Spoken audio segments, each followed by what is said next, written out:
October 2025, Singapore's HDB resale market experienced a dramatic shift. Transaction volumes plunged by 38.4%, with only 1,347 flats sold, the lowest since the pandemic lockdowns of 2020. Prices dipped slightly, but the real story was the collapse in million-dollar flat transactions, which fell by nearly half. This wasn't just a seasonal dip or a reaction to external shocks.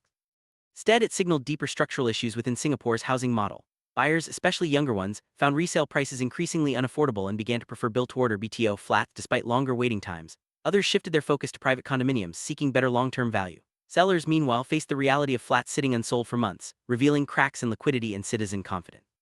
This October shock was a wake-up call, highlighting the urgent need for reform and a re-examination of the housing system's foundations. Singapore's housing system is deeply intertwined with the Central Provident Fund, CPF, government surpluses, and land pricing. While CPF was designed as a retirement savings scheme, for most Singaporeans it has become a housing payment mechanism. Monthly CPF contributions are funneled into mortgage payments, often leaving little for retirement.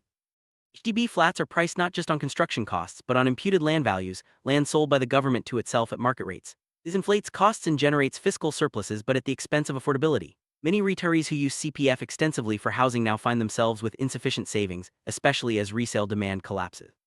The system creates a loop. CPF contributions go into housing, HDB pricing is inflated by land valuation, and land sales feed government reserves.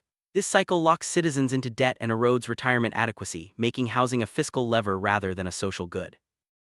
Decades Singaporeans believed their HDB flats would appreciate in value, providing both shelter and retirement security. But the October 2025 plunge revealed a harsher truth. Many flats are now liquid assets, difficult to sell and risky to rely on for retirement.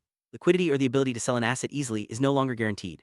High-value flats may attract buyers only in buoyant markets, while older flats with shorter leases often languish unsold.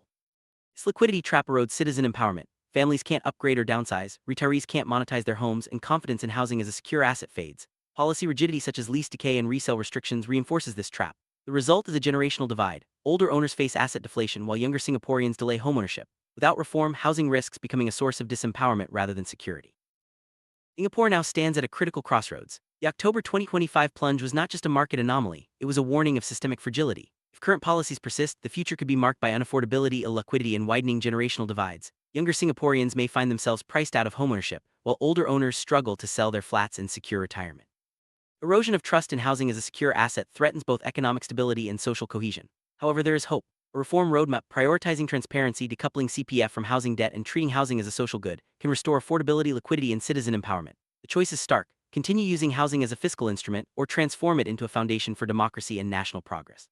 The future of housing is ultimately the future of Singapore.